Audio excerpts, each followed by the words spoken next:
नमस्कार, मैं विधि एक बार फिर से तैयार हूँ आपके साथ अपने नए एग्जाइटिंग वीडियो के साथ। यहाँ पर जैसे कि आप जानते हैं कोविड-19 जो है हमें बहुत तरीक़ों से अफेक्ट कर रहा है, हमारी सोसाइटी को, हमारी हेल्थ को एंड बेसिकली हमारी इकोनॉमी को। ऑब्वियसली हम इतने दिनों से हमारे सारे बिजनेसेस बंद हैं, सब कुछ लॉकडाउन में चल रहा है। तो अब जब हमारी इकोनॉमी अफेक्ट हो रही है, तो अब जब धीरे धीरे हम वापस अपनी मेन स्ट्रीम में, मुख्य धारा में वापस लौटना चाहते हैं, तो उसके लिए अपनी इकोनॉमी को भी पटरी पर लाने के लिए हम क्या स्टेप ले रहे हैं, क्या स्टेप लेने की सोच रहे हैं, इसके बारे में बात करते हैं। तो अभी हाल ही में हमारी जो गवर्नमेंट्स हैं उनने कुछ सजेशंस दिए हैं, कुछ प्रपोजल्स दिए हैं कि लेबर लॉज में हम किस तरह से अमेंडमेंट्स कर सकते हैं जिससे हमारी इकोनॉमी जो है वो वापस से कुछ पटरी पर लौट आए। तो सबसे पहले बात करते हैं एमपी गवर्नमेंट की। एमपी गवर्नमेंट ने क्या सजेशंस दिए हैं। सो एमपी गवर्नमेंट के सजेशंस जो है वो बेसिकली 3 एक्ट्स के बारे में है, that is factories act, industrial dispute act and MP industrial relations act. इन तीनों एक्ट्स में कुछ सजेशंस, कुछ अमेंडमेंट्स सजेस्ट किए गए हैं। ऑब्वियसली जब ये इस पर प्रॉपरली जब ये बिल पास हो जाएगा और अप्रूव हो जाएगा, आफ्टर दैट ही हम इसको एज एन एक्ट एक्सेप्ट कर पाएंगे। बट फिर भी ये सजेशंस दिए गए हैं, और क्या सजेशंस दिए गए हैं इसके बारे में हम बात करते हैं। तो सबसे पहला सजेशन हम बात करते हैं Madhya Pradesh industrial employment permanent order act 1961। इसमें जो सजेशन है दैट इज जो अप टू 100 वर्कर्स की जो एक फैक्ट्री से रिगार्डिंग जो एक प्रोविजन है उसके बारे में है कि अप टू 100 वर्कर्स का जो एक लिमिटेशन है उसको रिलैक्स कर दिया जाए, उसमें कुछ सजेशंस, उसमें कुछ रिलैक्सेशन दे दिए जाए। इसके अलावा जो न्यूली स्टैब्लिश फैक्ट्रीज हैं उनको एनुअल टैक्स रिटर्न में और पर एनम लेबर्स जो वर्कर्स हैं उनकी वेजेस में कुछ रिलैक्सेशन दिए जाए। एंड फॉर द नेक्स्ट जो ऐसे एस्टैब्लिशमेंट हैं जहां लेस देन 50 एम्प्लॉयज हैं, वहां inspection only with the permission of labour commissioner, सिर्फ लेबर कमिश्नर की परमिशन से ही वहां पर इंस्पेक्शन हो। तो यहाँ पर हम देख सकते हैं कि इंस्पेक्शन से भी थोड़ा रिलैक्सेशन करने की बात कही जा रही है कि इंस्पेक्शन का जो प्रोसेस है उसमें भी थोड़ा सा रिलैक्सेशन मिल जाए। दूसरी चीज है कि जो उन्हें 2 रिटर्न्स फाइल करने होते हैं उसकी जगह पे वो एक ही रिटर्न फाइल करें। और जहां तक कॉन्ट्रैक्टर्स की बात है तो इसमें पहले जो सिचुएशन थी दैट इज कि अप टू 50 अगर एम्प्लॉयर्स वर्कर्स हैं किसी कॉन्ट्रैक्टर के पास तो वो उनका रजिस्ट्रेशन नेसेसरी था।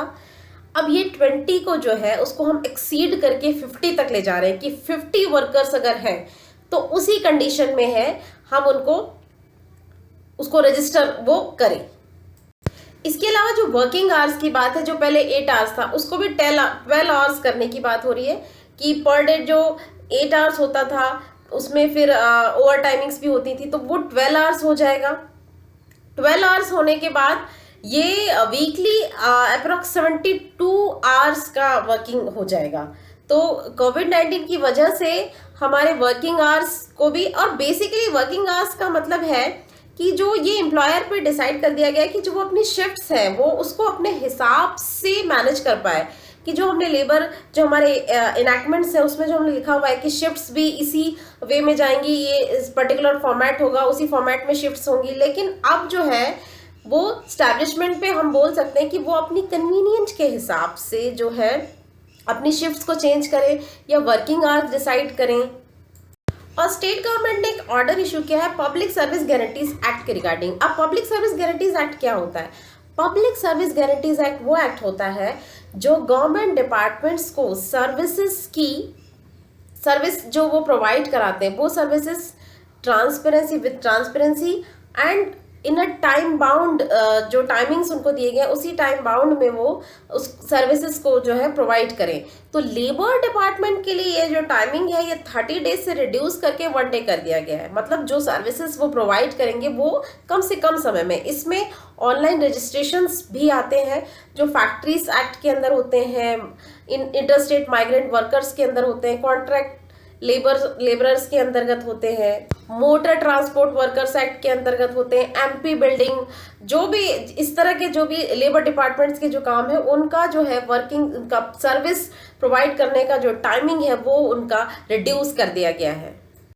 इसी तरह जो यूपी गवर्नमेंट है, यूपी गवर्नमेंट भी इसी तरह के कुछ रिलैक्सेशंस को लेकर चल रही है एंड दे आर होपिंग कि सेंट्रल गवर्नमेंट के अप्रूवल के बाद हम लोग इसको फाइनली एज एन एक्ट उसको एक्सेप्ट कर पाएँ, इसको इनेक्ट कर पाएँ और अपनी इकोनॉमी को कुछ सपोर्ट दे पाएँ।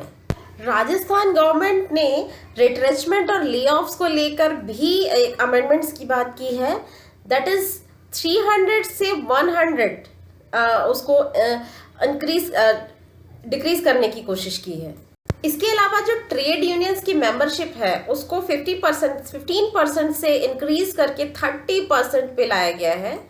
महाराष्ट्र गवर्नमेंट ने सारे एस्टैब्लिशमेंट्स और शॉप्स को एनुअल एक कंसोलिडेटेड रिटर्न सबमिट करने की बात की है इंस्टेड ऑफ मल्टीपल रिटर्न्स। एक कंसोलिडेटेड फॉर्म में वो अपने रिटर्न्स जो है वो फाइल करें। केरला गवर्नमेंट जो है वो जो न्यू इन्वेस्टर्स होते हैं उनके लाइसेंस विद इन 1 वीक वो अप्रूव करने की कोशिश कर रही है, इसके लिए काम हो रहा है।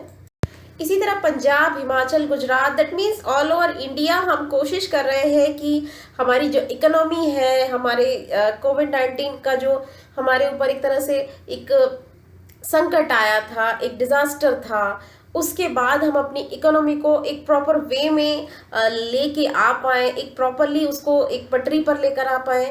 तो ये सारे अमेंडमेंट्स जो हैं अगर अप्रूव होते हैं तो इसके बाद हम कोशिश करेंगे, क्योंकि इसके साथ प्लान है गवर्नमेंट का नेक्स्ट 1000 डेज में हम नए इन्वेस्टर्स को अट्रैक्ट कर पाए। और बेसिकली रिलैक्सेशंस देने के पीछे ये उसका मकसद है कि अब हमारी इकोनॉमी को थोड़ा स्पीड अप में होके काम करना पड़ेगा, तो वो स्पीड अप अगर थोड़े रिलैक्सेशंस उसके पास होंगे तो वो बेटर तरीके से स्पीड अप होके काम कर पाएगी। तो हमारा ये वीडियो आई होप आपको पसंद आया होगा। अगर आपको पसंद आया हो तो लाइक, कमेंट, शेयर, सब्सक्राइब ज़रूर करें और बेल आइकन को भी ज़रूर प्रेस करें। मिलते हैं हम अपने अगले वीडियो में, तब तक के लिए नमस्कार।